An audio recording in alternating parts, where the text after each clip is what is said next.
খাইতে হবে রাত্রে খাওয়া যাতে ঘর তপা সরি যায় তাই না না না ওইটা আছে আনবে টাইলে মহব্বতের যাই আর যদি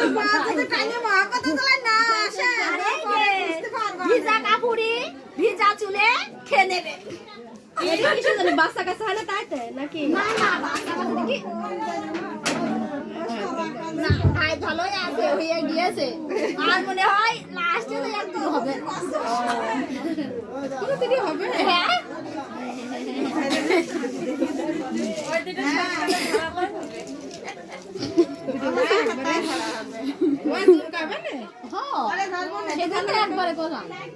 তাহলে তো বাগান বসাবো না